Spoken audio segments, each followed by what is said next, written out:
നമസ്കാരം. എന്താ പറയാമെന്ന് വെച്ച് കഴിഞ്ഞാൽ വല്ലാത്തൊരു കാലഘട്ടത്തിലൂടെയാണ് നമ്മളിപ്പോൾ കടന്നു പോകുന്നത്. അത് കലാകാരന്മാർക്ക്, ഞാൻ നാടകമൊക്കെ കളിക്കുന്ന ഒരാളാണ്. ഒരു 30 വർഷത്തോളമായിട്ട് കേരളത്തിലെ പ്രധാന നാടക സംഘങ്ങളിൽ നാടകം കളിക്കുകയും സ്വന്തമായി നാടക സംഘങ്ങൾ ഉണ്ടാക്കുകയൊക്കെ ചെയ്തിട്ടുള്ള ഒരാളാണ് ഞാൻ. അപ്പോൾ ഏകദേശം ഒരു 2 വർഷത്തോളമായിട്ട്, 2 വർഷം തന്നെ പറയാം, നാടകക്കാർക്കെന്നല്ല എല്ലാ കലാകാരന്മാർക്കും മനുഷ്യജീവികൾക്കും ഏറ്റവും ബുദ്ധിമുട്ടുള്ള കാര്യമാണ്. അതിൻ്റെ ഇടയിൽ കലാകാരന്മാരാണ് വളരെ ഗതികേടിൽ നിൽക്കുന്നൊരു സമയത്തേക്കൂടെ കടന്നു പോകുന്നത്. അപ്പോൾ സന്തോഷമില്ലായ്മ എന്ന് പറയുന്നത് നമുക്കങ്ങനെ ബോധപൂർവ്വം ഉണ്ടായിട്ട് വന്നിട്ടുള്ളതല്ലല്ലോ. അപ്പോൾ ഈ മഹാമാരി കാലത്ത് കലാകാരൻ എങ്ങനെ മറികടക്കുന്നൊക്കെ ചോദിച്ചാൽ വലിയ ബുദ്ധിമുട്ടിലൊക്കെ പോയിക്കൊണ്ടിരിക്കുന്നത്. മറികടക്കേണ്ടി വരും. ഏതെങ്കിലും തോന്നുന്നു നമ്മുടെ മുൻകാലങ്ങളിൽ നമ്മൾ നോക്കുമ്പോൾ അപ്പോഴും ഇത്തരം മഹാമാരികളും കാര്യങ്ങളൊക്കെ സംഭവിച്ചിട്ടുണ്ട്. നമുക്ക് നമ്മുടെ അനുഭവത്തിൽ നമ്മുടെയൊക്കെ ഒരു സമയത്ത് അനുഭവിക്കേണ്ടി വന്നത് ഇപ്പോഴാണ്. അത് ആർട്ടിനെ സംബന്ധിച്ചോളം, അതായത് ആർട്ടിസ്റ്റുകളെ സംബന്ധിച്ചോളം ഇത് മറികടക്കുക എങ്ങനെയാണെന്നുള്ളത് എനിക്കിപ്പോഴും പിടികിട്ടിയിട്ടില്ല. അതായത് ഇത് ഉപജീവനായി നിൽക്കുന്ന ഒരാളെ സംബന്ധിച്ചോളം കല എന്നൊക്കെ പറഞ്ഞാൽ നമ്മുടെ നാട്ടിൽ പൊതുവെ, പ്രത്യേകിച്ച് നമ്മുടെ ഈ കേരളത്തിലോ അല്ലെങ്കിൽ ഇന്ത്യയിലത്തേക്ക് ഒരു അവസ്ഥ വെച്ചാൽ കേരളത്തിൽ പ്രത്യേകിച്ചും പറയാം, ഒരു സെക്കൻഡറിയോ അല്ലെങ്കിൽ തേർഡൊക്കെ ആയിട്ട് വരുന്ന മനുഷ്യ ജീവിതത്തിൽ ജീവൻ നിലനിർത്താൻ തന്നെയാണ് പറയുന്നതാണല്ലോ പ്രധാന കാര്യം. അപ്പോൾ ജീവൻ നിലനിർത്തിയതിന് ശേഷം വീണ്ടും ഒരു സാമ്പത്തിക ഭദ്രത വന്നതിന് ശേഷം മാത്രമാണ് ഒരു ആർട്ട് അല്ലെങ്കിൽ ഒരു കലാപരിപാടി, ഒരു കല ഇത് ആളുകൾ കാണാനോ ഓർഗനൈസ് ചെയ്യാൻ തയ്യാറാവുള്ളൂ. അതെന്നാവുമെന്നുള്ളത് വലിയ ബുദ്ധിമുട്ടാണ്. ഇപ്പോൾ നാടകം, ഇപ്പോൾ ഓൺലൈൻ വഴി പല വെർച്വൽ മേഖല വഴിയൊക്കെ ഇത്തരം കലാരൂപങ്ങൾ കാണിക്കുന്ന രീതിയുണ്ട്. പക്ഷെ നാടകത്തിനൊന്നും അത് തികച്ചും അശാസ്ത്രീയ എന്ന് പറയേണ്ടി വരും. എന്താണെന്ന് വെച്ച് കഴിഞ്ഞാൽ നാടകം ജൈവികമായൊരു കലയാണ്. ഒരു മെക്കാനിക്കൽ സിനിമ പോലെ ഒരു മെക്കാനിക്കൽ റീപ്രൊഡക്ഷനൊന്നും നടക്കുന്നില്ല. അപ്പോൾ അത് ലൈവായിട്ട് കാണുന്നിടത്താണ് ആർട്ടിസ്റ്റിനും പ്രേക്ഷകർക്കും ഗുണം ചെയ്യുക. അങ്ങനെ ഒരു സമയത്തോടെയാണ് പോകുന്നത്. തുടക്കം തന്നെ ഞാൻ ഈ മഹാമാരിനെ കുറിച്ച് പറഞ്ഞത് ഇപ്പോൾ നമ്മൾ അനുഭവിച്ചുകൊണ്ടിരിക്കുന്നൊരു കാര്യമാണ്. പിന്നെ എനിക്ക് തോന്നുന്നത് ഇത് എല്ലാ മനുഷ്യജീവികൾക്കും അനുഭവിക്കുന്ന കാര്യം തന്നെയാണ് നമ്മൾ അനുഭവിക്കുന്നത്. അപ്പോൾ ഇനി ഇപ്പോൾ പതുക്കെ നമ്മൾ നാട് തുറന്നുകൊണ്ടിരിക്കുകയാണ്, ഓരോ ഘട്ടമായിട്ട് തുറന്നുകൊണ്ടിരിക്കുമ്പോൾ. അപ്പോൾ ഇനി എന്നാണ് കലാപരിപാടി എന്നായിരിക്കുന്നുണ്ട്. പല ആൾക്കാരും പല രീതിയിൽ പ്രതിഷേധങ്ങൾ രേഖപ്പെടുത്തുന്നു. പ്രതിഷേധം രേഖപ്പെടുത്തിയതുകൊണ്ട് വലിയ അത്ഭുതങ്ങളൊന്നും സംഭവിക്കില്ല എനിക്ക് തോന്നുന്നത്. അതായത് മനുഷ്യൻ ജീവിക്കുക എന്നുള്ളത് തന്നെയാണ് പ്രധാനം എന്നുള്ളതുകൊണ്ട് ജീവിക്കാൻ ഉപജീവനത്തിന് വേറെ മാർഗ്ഗങ്ങൾ കണ്ടെത്തേണ്ടി വരും. ചിലപ്പോൾ ഇതുകൊണ്ടായിരിക്കില്ല, ഈ കല ചെയ്തിട്ടാവില്ല ചിലപ്പോൾ ഉപജീവനം നടത്താൻ പറ്റുക. എന്താ വെച്ചാൽ കല കാണിക്കാൻ പറ്റുന്ന സാഹചര്യം ഇല്ലാത്തടുത്ത് കല തന്നെ ചെയ്യുന്ന വാശി പിടിച്ചാൽ ബുദ്ധിമുട്ടായി. അപ്പോൾ വേറെ മേഖലകളിലൊക്കെ കണ്ടെത്താൻ സാമ്പത്തിക പ്രശ്നമുണ്ട്. അപ്പോൾ പലരും, ഇപ്പോൾ എൻ്റെ പല ചങ്ങാതിമാരും പല തൊഴിലുകളിലേക്ക് മാറിയിട്ടുണ്ട്. അതായത് ഇപ്പോൾ മീൻ കച്ചവടത്തിന് പോയ ആളുകളുണ്ട്, അല്ലെങ്കിൽ വേറെ പച്ചക്കറി വിൽക്കാൻ പോയ ആളുകളുണ്ട്, അല്ലെങ്കിൽ സ്വന്തമായിട്ട് എന്തൊക്കെയോ ഓരോരുത്തർ കണ്ടെത്തുന്നുണ്ട്. അങ്ങനെ മറികടക്കേണ്ടി വരും. ഞാനിതുവരെ ഒന്നും എനിക്കും കടന്നിട്ടുമില്ല, കടക്കേണ്ടി വരും ഇനി കാലഘട്ടം എന്ന് എനിക്ക് തോന്നുന്നത്. പക്ഷെ അതിൻ്റെ ഉള്ളിൽ മാറി വരും ആളുകൾ, മാറ്റത്തിന് വിധേയമാവും. അതാണ് എനിക്ക് തോന്നുന്നത്.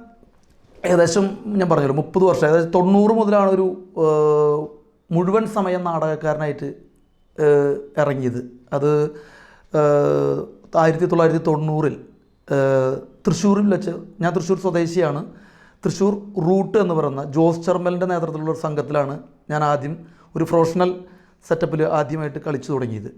അത് അന്നേ തന്നെ നമ്മുടെ കൂടെ ഇപ്പോഴുള്ള പ്രൊഫസറായി പല ആളുകളുമുണ്ട്. ഇപ്പോൾ നാടകരംഗത്ത് തന്നെയുള്ള ഫ്രാൻസിലുള്ള Shaji Kariyat, C R Rajan, Jayachandran, K Gopalan, Jayaraj Warrier, അങ്ങനെയൊക്കെ ഒരുപാട് അന്നത്തെ പ്രധാനികളായിട്ടുള്ള സീനിയറായിട്ടുള്ള കുറേ ആൾക്കാരുടെ കൂടിയാണ് ഞാനും ഗോപാലനാണ്, കെ ഗോപാലൻ എന്ന് പറയുന്ന നടനും ആദ്യമായിട്ട് ഈ നാടകസംഘത്തിൽ ഒരുമിച്ച് വരുന്നത് 90. ഞങ്ങൾ 20 വയസ്സുള്ള ആളുകളാണ്, 20 വയസ്സുള്ള 2 ചെറുപ്പക്കാർ. അപ്പോൾ അതിൻ്റെ ഉള്ളിൽ സീനിയറായിട്ട് ഞാൻ നേരത്തെ പറഞ്ഞ ആളുകളൊക്കെ ഉണ്ട്. ഷാജി കാര്യാട്ട്, സി ആർ രാജൻ, ജയേന്ദ്രൻ, സുജിത്ത് കടുവാൾ, ജയരാജ് വാര്യർ, പിന്നെ അഡ്വക്കേറ്റ് എം വിനോദ്, അങ്ങനെ കുറേ ഇപ്പോഴത്തെ നാടകരംഗത്തുള്ള ആളുകളും പല സിനിമാ രംഗത്തുള്ള ആളുകളൊക്കെ ആയിട്ടുള്ള പല ആളുകളുണ്ട്. അപ്പോൾ അതിൻ്റെ ഇടയിൽ നമ്മൾ ജോസ് ചെർമൽ എന്ന് പറയുന്ന ആ പ്രശസ്തനായിട്ടുള്ള, ഇപ്പോൾ ഇപ്പോൾ ജീവിച്ചിരിപ്പില്ലാത്ത ജോസേട്ടൻ വഴിയാണ് ഞാൻ രംഗത്ത് ഇപ്പോഴും ഞാൻ നാടകക്കാരനായിട്ട് നിലനിൽക്കുന്നുണ്ടെങ്കിൽ അത് ജോസേട്ടൻ്റെ ഒറ്റൊരു വാക്കായിരിക്കും. ജോസേട്ടൻ ആർട്ടിനോട്, അതായത് നാടകത്തോട് കാണിക്കുന്ന ഒരു പാഷൻ, അതാണ് ഞാനിപ്പോഴും ഇത്രയും സമയമായിട്ട് 30 വർഷമായിട്ട് ഇപ്പോഴും നിലനിൽക്കുന്നത്. അതിൽ സന്തോഷിക്കുന്ന ഒരാളാണ് ഞാൻ. അതായത് സന്തോഷിക്കുന്നതെന്ന് പറഞ്ഞാൽ അത് തെറ്റായൊരു ഇതായിരുന്നില്ല, ഒരു തീരുമാനമായിരുന്നില്ല എന്ന് ഇപ്പോഴും ഉറച്ചു വിശ്വസിക്കുന്നു. പല ആൾക്കാരും പറയും ഇങ്ങനെ തിയേറ്ററിൽ നിൽക്കുക ടാസ്ക്കാണ്, റിസ്ക്കാണ്. ഒരു സംശയമില്ല. നാടകം എന്നൊക്കെ പറഞ്ഞിട്ട് മുഴുവൻ സമയം നാടകക്കാരനായിട്ട് കേരളത്തിൻ്റെ ഒരു ഭൂമികയിൽ നിൽക്കുക എന്ന് പറയുന്നത് എളുപ്പമല്ല. അപ്പം നമ്മൾ നടൻ എന്ന് പറയൽ, ഞാൻ ആക്ടറായിട്ട് നിൽക്കുന്ന ഒരാളാണ്. നടനെന്ന് പറഞ്ഞ് മാത്രമായിട്ട് നാടകരംഗത്ത് നിൽക്കാൻ എളുപ്പമല്ല. അങ്ങനത്തെ ഒരു എന്താ പറയുക, ഒരു പ്രൊഫഷണൽ സംവിധാനം നമ്മുടെ നാടകരംഗത്ത് ഇല്ല. പ്രൊഫഷണൽ എന്ന് പറയുന്നത് നമുക്കിവിടെ ഒരു അമ്പലപ്പറമ്പിലോ അല്ലെങ്കിൽ അങ്ങനെ കെട്ടിക്കൊണ്ടുവരുന്ന ഒരു നാടക സംവിധാനം ഉള്ളത്. ഞാൻ അത്തരം സംവിധാനത്തിൽ കളിക്കുന്ന ഒരാളല്ലാത്തതുകൊണ്ട് മറ്റു സംവിധാനത്തിൽ അങ്ങനൊരു രീതി ഉണ്ടാവണമെങ്കിൽ നടനായിട്ട് നിൽക്കാൻ മാത്രം പറ്റില്ല. അപ്പോൾ നമ്മൾ ഓർഗനൈസർ ആവണം. അതായത് ഈ നാടകം ഉണ്ടാക്കാൻ വേണ്ടിയിട്ട് ശ്രമിക്കണം, നാടകങ്ങൾ ഉണ്ടാക്കണം. ഇതെങ്ങനെ കളിപ്പിക്കുക എന്നുള്ളത് നമുക്കിങ്ങനെ വേറൊരു ബോഡി ഇല്ല, വേറൊരു മാർക്കറ്റിംഗ് സിസ്റ്റം ഇല്ല, വിതരണ ശൃംഖലയൊന്നും ഇല്ല. അപ്പോൾ നമ്മൾ തന്നെ അതിന് മാർക്കറ്റ് ചെയ്യാം. പക്ഷേ ഇപ്പോൾ ഈ കാലഘട്ടത്തിലൊക്കെ അത് കുറച്ചുകൂടി ഈസി ഗോയിങ് ആണ്. അതായത് നമുക്കൊരു നാടകം ഉണ്ടാക്കി കഴിഞ്ഞാൽ, ഞാൻ എൻ്റെ അനുഭവത്തിൽ നിന്ന് പറയുകയാണെങ്കിൽ, ഒരു നാടകം ഉണ്ടാക്കി കഴിഞ്ഞാൽ അത് നമുക്ക് തന്നെ ഈ ഫേസ്ബുക്കോ ഇത്തരം മാധ്യമങ്ങൾ വഴി നമുക്കിതിനെ മാർക്കറ്റ് ചെയ്യാം, കളികൾ സംഘടിപ്പിക്കാം. അത്തരം കാര്യങ്ങളൊക്കെ നടക്കാൻ പറ്റുന്നൊരു സമയത്തായിരുന്നു നല്ല റിച്ചായിട്ട് നമ്മളിപ്പോൾ ഏറ്റവും അവസാനം ഞാനും അമൽരാജ് ദേവ് എന്ന് പറയുന്ന ചങ്ങാതിയും കൂടിയിട്ട് കറിയ തോമ എന്ന് പറഞ്ഞൊരു പ്ലേ ഏകദേശം കോവിഡ് വരുന്നതിന് മുമ്പ് വരെ കളിച്ചതാണ്.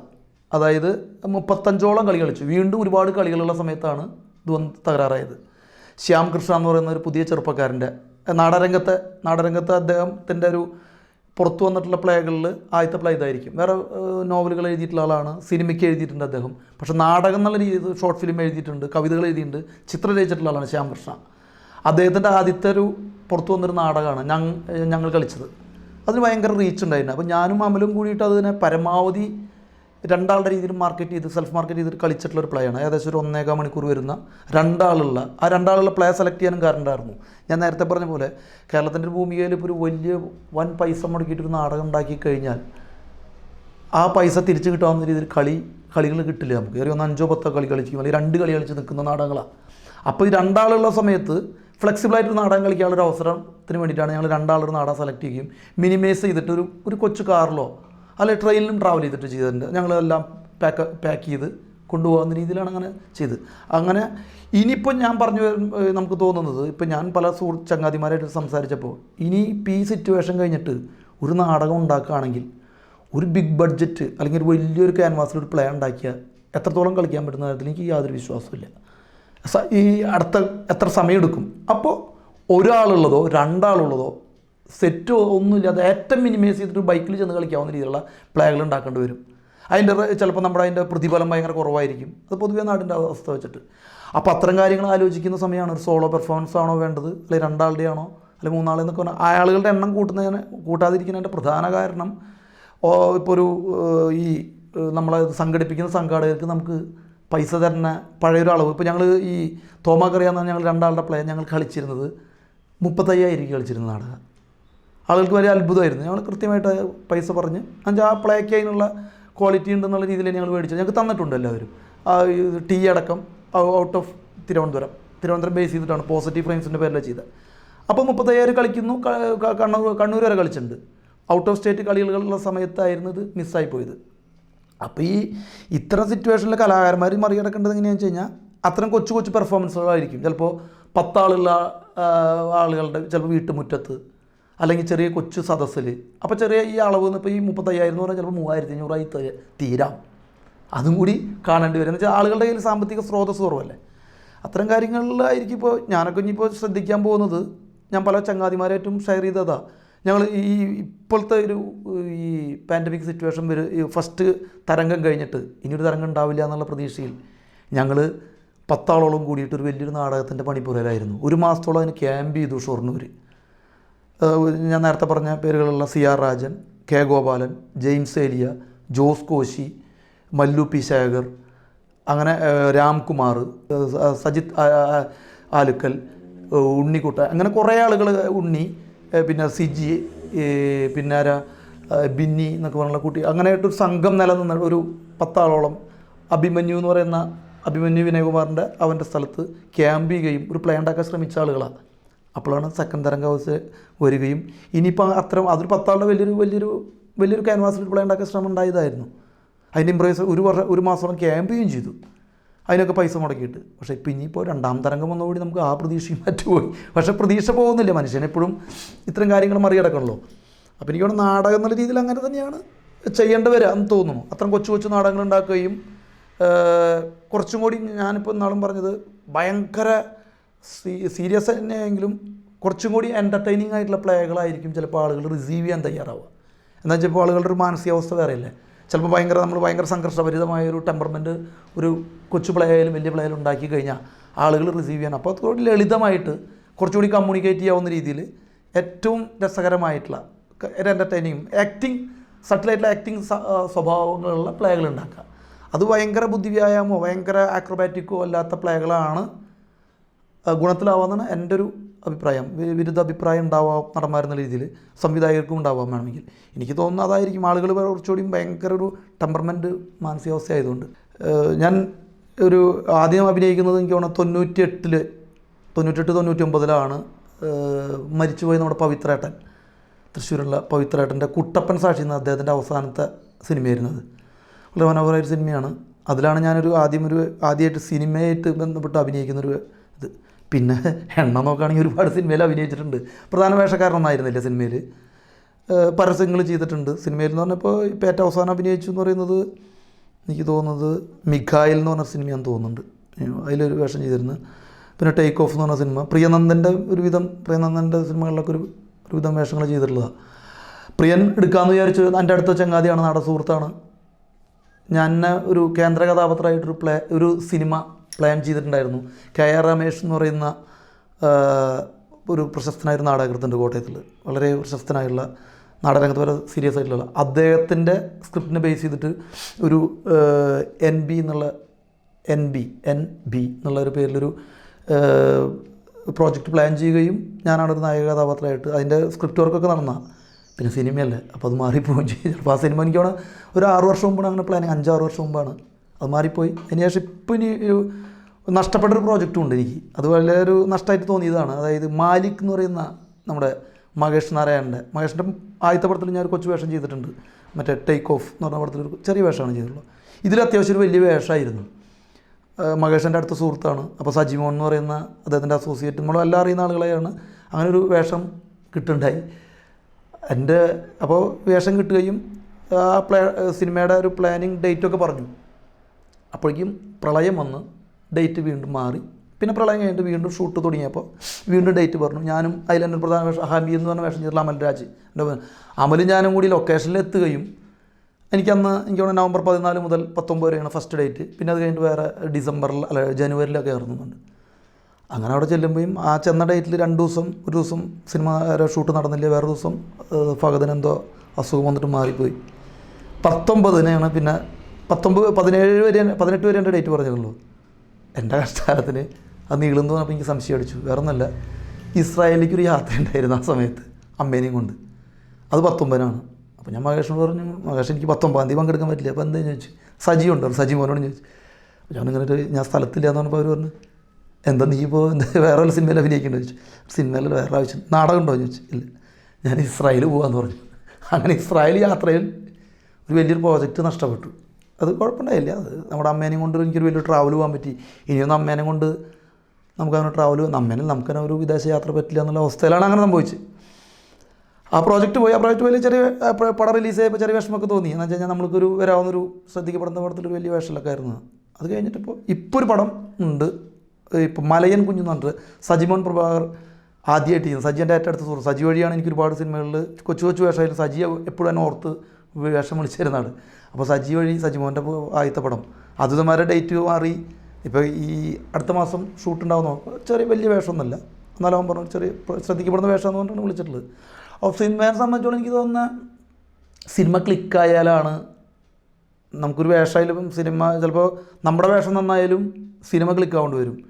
ഇനി സിനിമ ക്ലിക്കായാലും നമ്മുടെ വേഷം അത്ര നന്നായില്ലെങ്കിൽ ചിലപ്പോൾ അതങ്ങനെയൊക്കെ വേറൊരു മാനസികാവസ്ഥ. പക്ഷേ സിനിമയ്ക്ക് പിന്നാലെ അങ്ങനെ വാശി പിടിച്ചൊന്നും പോകാറില്ല. അറിയുന്ന ഒരുപാട് ചങ്ങായുണ്ട്. ഇപ്പോൾ അൻവർ ഇപ്പോൾ വിളിച്ചപ്പോൾ എന്നെ കണ്ടാൽ പറഞ്ഞു, ചേട്ടാ അടുത്ത പ്രോജക്റ്റിൽ ഒരു വേഷം തരുമെന്ന് പറഞ്ഞു. പിന്നീട് അത് ഫോളോ അപ്പ് ചെയ്യുന്നൊരു പദ്ധതിയിലൊക്കെ ഞാൻ ഇത്തിരി പുറകിലാണ്. വേറെ ജാട കൊണ്ടൊന്നല്ല, സിനിമ അഭിനയിക്കാൻ ഇഷ്ടം തന്നെയാണ്, സംശയമൊന്നുമില്ല. പക്ഷെ അതിങ്ങനെ സിനിമേനെ സംബന്ധിച്ചോളം എനിക്ക് തോന്നുന്നത് അത് ആ ഫോളോ അപ്പ് ഞാൻ ഭയങ്കര പുറകിൽ നിൽക്കുന്ന ആളാണ്. അതായത് ഒരുപാട് ചങ്ങാതിമാരുണ്ടെങ്കിൽ പോലും അത് നല്ല രീതിയിലാണെന്ന് പലരും പറയാറുണ്ട്. വരുന്നു വിചാരിക്കാം. അപ്പോൾ അതാണ് സിനിമേനെ സംബന്ധിച്ചത്. പിന്നെ സിനിമ അഭിനയിക്കുമ്പോൾ ഏറ്റവും വലിയ പ്രത്യേകത ഒന്നതിൻ്റെ വലിയൊരു പോപ്പുലാരിറ്റി. ഇപ്പം 30 വർഷമായിട്ട് നാടകം കളിക്കുന്ന ഒരാളാണ് ഞാൻ. കേരളത്തിൽ മാത്രമല്ല, വിദേശത്തും ഗൾഫ് നാടുകളിൽ അതേമാതിരി തന്നെ യൂറോപ്പ് ഒരുപാട് സ്ഥലം ട്രാവൽ ചെയ്തിട്ട് കേരളത്തിൽ അല്ലെങ്കിൽ ഔട്ട് ഓഫ് സ്റ്റേറ്റ് ഏതൊക്കെ ഒരുവിധ സ്റ്റേറ്റൊക്കെ ഇപ്പോൾ മഹാരാഷ്ട്ര ആയാലും കൽക്കട്ട ആയാലും മദ്രാസ് ആയാലും ഗുജറാത്ത് ഇങ്ങനെ ഒരുപാട് സ്റ്റേറ്റുകളിലും പോയിട്ട് പ്ലേ കളിച്ചിട്ടുള്ള പോണ്ടിച്ചേരി ഇങ്ങനെയൊക്കെ പുറത്ത് യു എ മൊത്തം സൗദി അതുമാതിരി UK യൂറോപ്യൻ കൺട്രീസും ഒരുവിധം യാത്ര ചെയ്ത് നാടകം കളിച്ചിട്ടുണ്ട്. ഈ നാടകം 30 വർഷമായിട്ട് ഞാൻ കളിക്കുക. അതായത് കേരളത്തിലുണ്ടായിട്ടുള്ള പ്രധാന നാടകങ്ങളിലൊക്കെ പ്രധാന വേഷം വഹിച്ചിട്ടുള്ള ആളാണ്. പറഞ്ഞു വരികയാണെങ്കിൽ എണ്ണം പറഞ്ഞ നാടകങ്ങൾ കളിച്ചിട്ടുണ്ട്. ഇപ്പോൾ തുടക്കത്തിലൊക്കെ തന്നെ റൂട്ടിൻ്റെ നാടകങ്ങൾ തന്നെ ഭയങ്കര ശ്രദ്ധിക്കപ്പെടുന്ന പ്ലേകളായിരുന്നു. മരണക്കളി ജോസഫിനൊക്കെ ചെയ്തിട്ടുള്ളത്. അതിനുശേഷം ഹട്ടാമല നടനപ്പെടുന്ന സുർജിത്ത് ചെയ്തിട്ടുള്ള പ്ലേ കേരളത്തിലെ ഏറ്റവും ശ്രദ്ധിക്കപ്പെടുന്ന ഒരു പ്ലേ ആയിരുന്നു. പിന്നെ അത് കഴിഞ്ഞിട്ട് റേഷമോൺ എന്ന് പറയുന്ന ജോസ് കോശി ചെയ്തിട്ടുള്ള പ്ലേ, അതായത് ദീപൻ ശിവരാമൻ ചെയ്തിട്ടുള്ള സ്പൈനൽ കോഡ്, ഈച്ചകളുടെ തമ്പുരാൻ, പിയർ ഗിൻഡ്, അത് അത്ര വലിയ പ്ലേകളാണ്. കേരളത്തിൽ പുറത്ത് ഇന്ത്യയിലും നന്നായിട്ട് കളിക്കപ്പെട്ട പ്ലേ ആണ്. അതുമാതിരി ജോസ് കോശി സംവിധാനം ചെയ്തിട്ടുള്ള ചരിത്ര പുസ്തകത്തിലേക്ക് രേഡ് കേരളത്തിലൊരു സമയത്ത് വളരെ ശ്രദ്ധിക്കപ്പെട്ട പ്ലേ, അതിലൊക്കെ പ്രധാന വേഷം ചെയ്തിട്ടുള്ളത്. അത് കഴിഞ്ഞിട്ട് പിന്നെ പറയുകയാണെങ്കിൽ ചക്ക എന്ന് പറഞ്ഞിട്ട് തൃശ്ശൂർ നാടക സംഘത്തിൻ്റെ ചക്ക, അത് നമ്മുടെ തന്നെ ചങ്ങാതിമാരൊക്കെ കൂടിയിട്ടുണ്ടായത്. അതായത് CR രാജൻ, പ്രബലൻ വേലൂർ, KB ഹരി എന്ന് പറഞ്ഞ 3 ആൾ കൂടി സംവിധാനം ചെയ്തിട്ടുള്ള തുപ്പേട്ടൻ്റെ പ്രശസ്തമായ നാടകം കേരളത്തിൽ നന്നായി കളിച്ചിട്ടുണ്ട്. പുറത്തും ഔട്ട് ഓഫ് സ്റ്റേറ്റും കളിച്ചിട്ടുണ്ട്. അത് കഴിഞ്ഞിട്ട് പിന്നീട് ഇപ്പോൾ ഈ തോമാക്കറിയ എന്ന് പറഞ്ഞ പ്ലേ, പിന്നെ സുവീറിനും ഞാനും കൂടി തമ്മിലുള്ള ഒരുപാട് പ്ലേ, സൂ സ്റ്റോറി, ഭരതവാക്യം, ചക്രം. അപ്പോൾ കേരളത്തിലെ ഏറ്റവും ശ്രദ്ധിക്കപ്പെട്ട പ്ലേകൾ കളിച്ചിട്ടുള്ള ഒരാളാണ്. അതെല്ലാം വൈഡായിട്ട്. ചില സാധാരണ നമ്മൾ ഈ ഇപ്പോൾ ഇത്തരം നാടകക്കാരിൽ ഒരു കളി കളിച്ച് അവസാനിപ്പിക്കുന്ന നാടകക്കാരെ കൂടുതലുണ്ടായിട്ടില്ല. പക്ഷേ ഞാൻ കളിച്ചിട്ടുള്ള നാടകം എന്ന് പറഞ്ഞാൽ മിനിമം 20, 25, പിന്നെ 30 അതിന് കൂടുതൽ. പിന്നെ മേൽവിലാസം, സൂര്യകൃഷ്ണമൂർത്തി ചെയ്തിട്ടുള്ള മേൽവിലാസം കൊണ്ടാണ് ഞാൻ യൂറോപ്പൊക്കെ പോയിട്ടുള്ളത്. അതിലൊരു പ്രധാന വേഷം ചെയ്തിട്ടുള്ളത് BD കപൂർ എന്ന് പറഞ്ഞാൽ അത് ഭയങ്കര ശ്രദ്ധിക്കപ്പെട്ടൊരു പ്ലെയർ, റിയലിസ്റ്റിക് ആയിട്ട് ചെയ്തിട്ടുള്ളത്. സൂര്യകൃഷ്ണമൂർത്തി ചെയ്തിട്ടുള്ളത്, അത് കാരണം പരിണയം എന്ന് അദ്ദേഹം ചെയ്തിട്ടുള്ള പ്ലേ. ഇത്രയധികം പ്ലേ കളിച്ചിട്ടും ഇപ്പോൾ ഇതിൽ കാണുന്ന പ്രേക്ഷകർ ചോദിക്കും, ഇയാളെ നമുക്കറിയില്ലല്ലോ. അതാണ് നാടകത്തിൻ്റെ ഒരു ഫ്രെയിം എന്ന് പറഞ്ഞാൽ റീച്ച് കുറവാണ്. പ്രത്യേകിച്ചും എനിക്ക് കേരളത്തിൽ ആളുകൾ നാടകം കാണുന്നത് കുറവാണ്. അതൊരു പ്രത്യേക ഒരു വിഭാഗ നാടകമാണല്ലോ. ഇപ്പോൾ ഞാൻ തന്നെ ഇപ്പോൾ നാളെ എന്തൊരു ക്യാമ്പോ എന്തായിട്ട് വന്നിട്ട് ഓൺലൈനിൽ ഇങ്ങനെ സംസാരിച്ചപ്പോൾ അതിലൊരു പെൺകുട്ടി നാടകം റിസർച്ച് ചെയ്യുന്ന കുട്ടി, ആ കുട്ടി പറയുന്നത് വെച്ചാൽ അവൾ നാടകം കണ്ടിട്ടില്ല, നാടകം റിസർച്ച് ചെയ്യാൻ വന്നിരിക്കുക. അവൾ പറഞ്ഞാൽ എപ്പോഴോ ഒരു പള്ളിപ്പറമ്പിലാണ് ഒരു നാടകം കണ്ട കൊച്ചു ഓർമ്മയോ കുട്ടിക്കുള്ളൂ. എന്നുവെച്ചാൽ കാണാനൊരു അവസരമില്ല.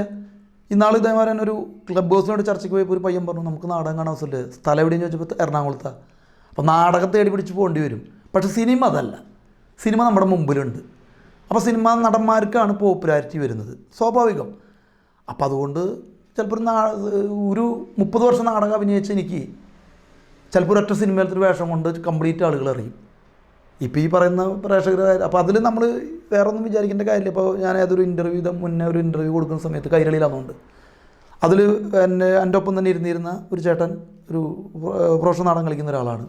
അദ്ദേഹം ഏകദേശം 35 വർഷമായിട്ട് നാടകരംഗത്തുള്ള അദ്ദേഹത്തിന് എനിക്കും അറിയില്ല. ഞാനിത്രയും തന്ന് പറയുമ്പോൾ അയാൾക്ക് എന്നെ അറിയില്ല.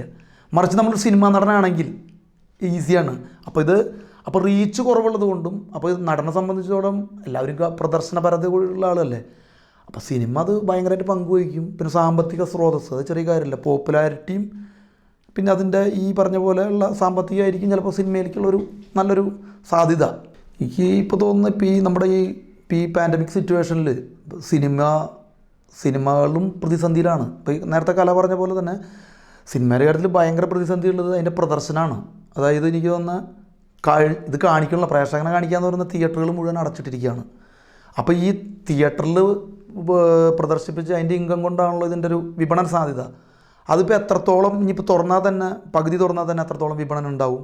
അപ്പോൾ ഇതിൻ്റെ സാമ്പത്തിക സ്രോതസ്സ് വലിയ പ്രശ്നത്തിലാണ്. അപ്പോൾ നിലവിലുള്ള നടന്മാർ തന്നെ ഉള്ള പ്രതിഫലത്തിൻ്റെ കാര്യത്തിൽ വ്യത്യാസം ഉണ്ടായിരിക്കും. ഇപ്പോൾ എൻ്റെ പോലത്തെ ഒരാളെ വിളിക്കുകയാണെങ്കിൽ ഇപ്പോൾ എനിക്ക് 1 രൂപ തരണ സ്ഥലത്ത് അത് 50 പൈസയായി രൂപപ്പെടുന്നു, 50 പൈസയും കിട്ടുമെന്ന് സംശയമാവും, 25 പൈസയായി രൂപപ്പെടുന്നു പറയുന്ന പോലത്തെ അവസ്ഥയിലേക്കാണ് പോകുന്നത്.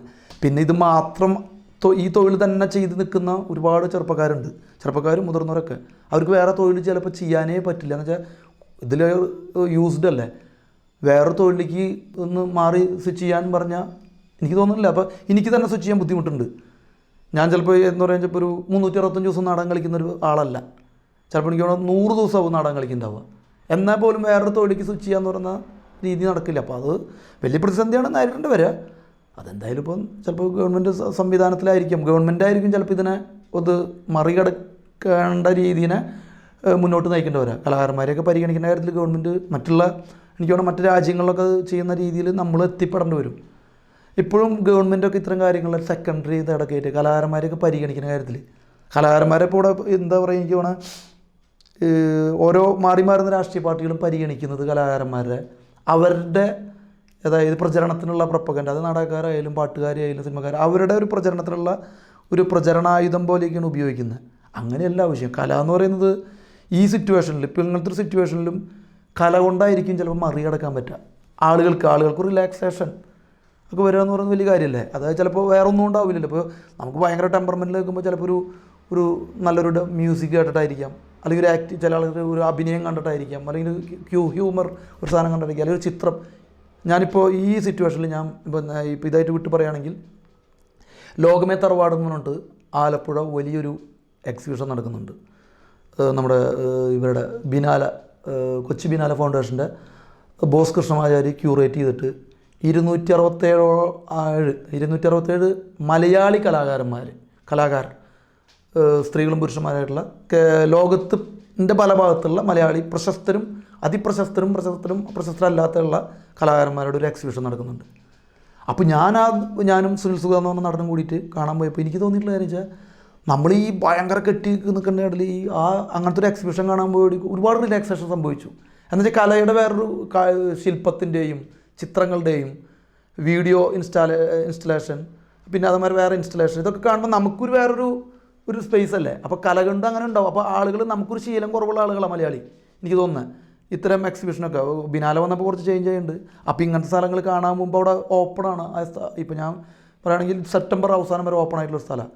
അപ്പോൾ അതേമാതിരി തിയേറ്റർ ഞാനപ്പോൾ ബോസായിട്ടൊക്കെ സംസാരിച്ചപ്പോൾ പറഞ്ഞു ഈ തിയേറ്ററൊക്കെ നമുക്ക് നമ്മുടെ നാടകം എന്നൊക്കെ പറഞ്ഞാൽ, അപ്പോൾ അവരും പറഞ്ഞു നിങ്ങളെങ്ങനെയൊക്കെ അത് ഒപ്പിക്കണം, അപ്പോൾ ഇന്നാണ് എങ്ങനെയൊക്കെ ചെറിയ കൊച്ചു സ്പേസിൽ പോയി കളിക്കണം എന്നൊക്കെ കൊണ്ട് ഞാൻ അങ്ങനെ കുറേ സംസാരിക്കുകയാണ്. ചിത്രകാരന്മാർക്കുള്ളൊരു ഗുണം എന്ന് പറഞ്ഞാൽ അവർക്ക് വരയ്ക്കാനും അല്ലെങ്കിൽ എഴുത്തുകാർക്കൊക്കെ വീട്ടിലിരുന്ന് ചെയ്യാവുന്നൊരു മേഖലയാണ്. പിന്നെ ഈ പ്രദർശിപ്പിക്കുന്ന ഒരു കാര്യമുണ്ട്.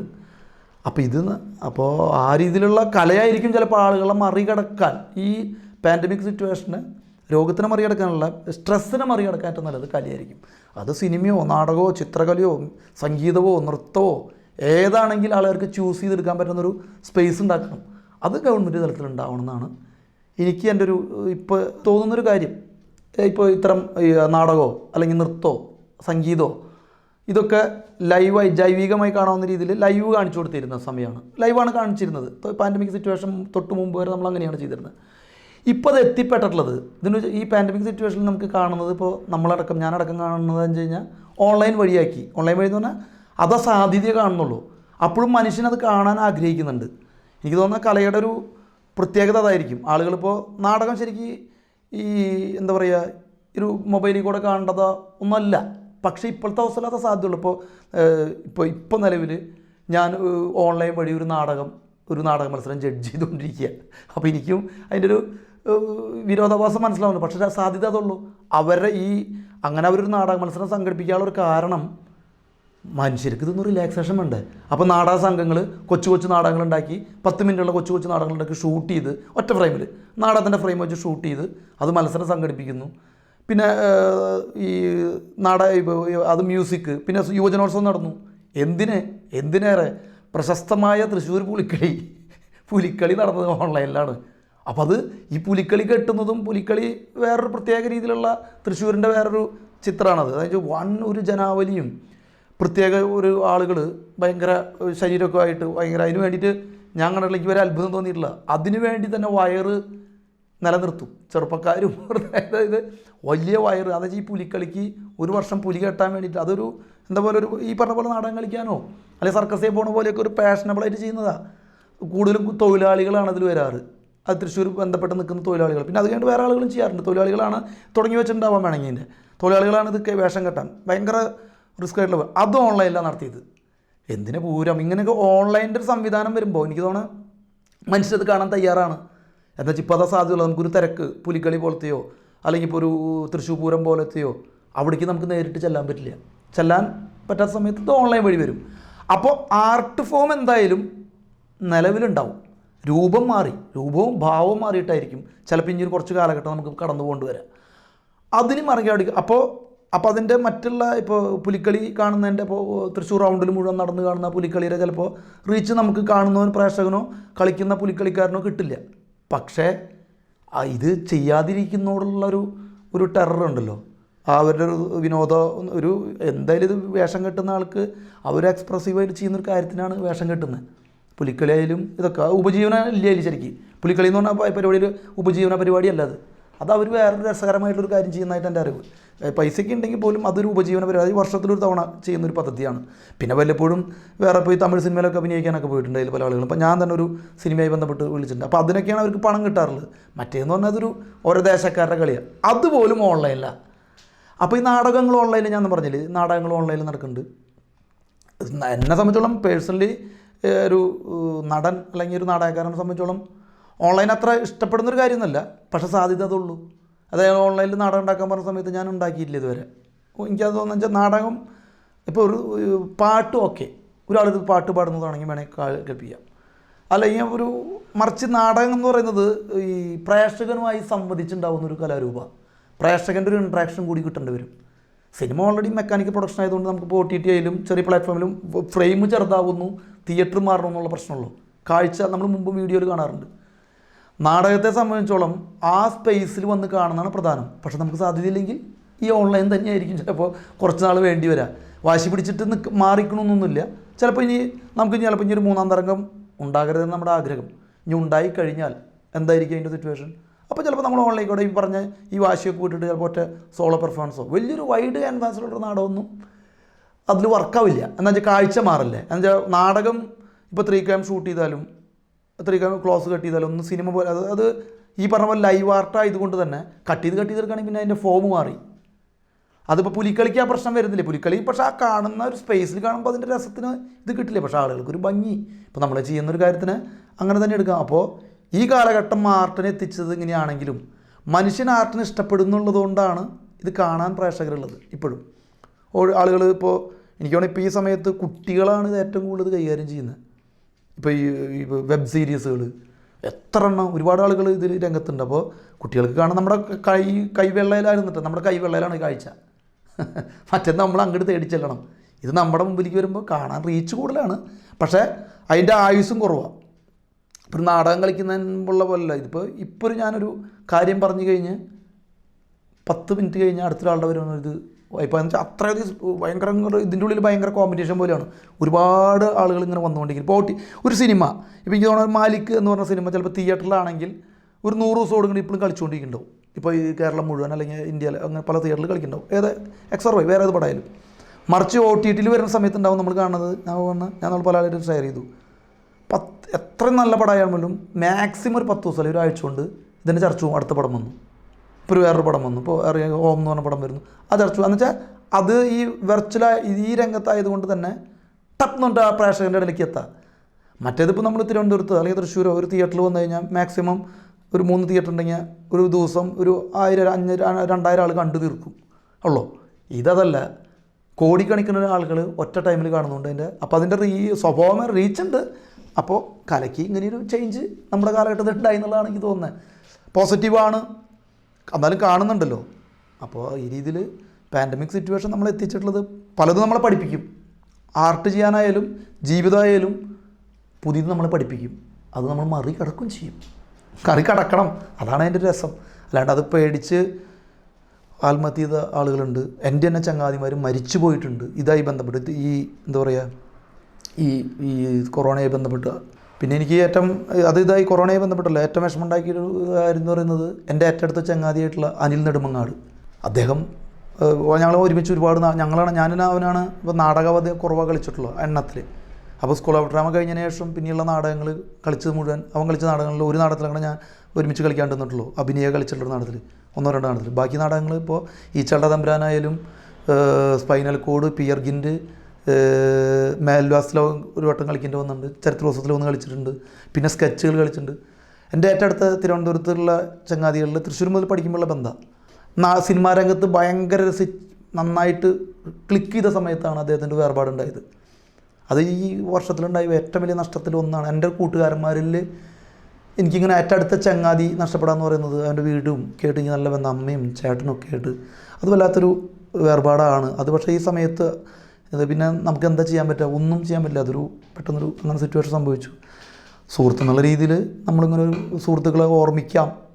അതിപ്പോൾ ഒരു വേദനിപ്പിക്കുന്ന ഒരു ഓർമ്മ തന്നെയാണ്. അത് ഈ പാൻഡമിക് സിറ്റുവേഷനിൽ ഉണ്ടായതാണ്. പാൻഡമിക്കായിട്ട് ബന്ധപ്പെട്ടല്ലെങ്കിൽ പോലും പല സുഹൃത്തുക്കൾ മരിച്ചു. ഇപ്പോൾ തൊട്ടടുത്ത് തന്നെ ഇപ്പോൾ ഇന്നലെ ഇന്നൊക്കെ ആയിട്ട് ഇപ്പോൾ എത്ര ചങ്ങാതിമാർ ഈ കൊറോണയെ ബന്ധപ്പെട്ട് മരിക്കുന്നത്. അപ്പോൾ അതും നമ്മളിലുണ്ടാക്കുന്ന ഒരു ചേഞ്ച് ചെറുതല്ല. ഇപ്പോൾ ഇന്ന് രാജീവ് എന്ന് പറഞ്ഞ തൃശ്ശൂരുള്ള ഒരു നാടകക്കാരൻ, ജയൻ ഒരു സിനിമ അസോസിയേറ്റ് തൃശ്ശൂരുള്ളത്, ബാനർജി എന്ന് പറഞ്ഞ നാടൻപാട്ട് കലാകാരൻ, അത് പിന്നെ ശിവൻ എന്ന് പറഞ്ഞ ശില്പി, പിന്നെ ഹരി എന്ന് പറഞ്ഞിട്ട് വേറൊരു തിരുവനന്തപുരത്ത് പറഞ്ഞത്. ഇങ്ങനെ എണ്ണയാൽ തുടങ്ങാത്ത കലാകാരന്മാരുടെ പേരെ ഞാൻ പറഞ്ഞത്. അല്ലാതെ നാട്ടിൽ എൻ്റെ കൂട്ടുകാരായിട്ടുള്ള പല ആളുകളും മരിക്കുകയൊക്കെ ഉണ്ടായിട്ടുണ്ട്.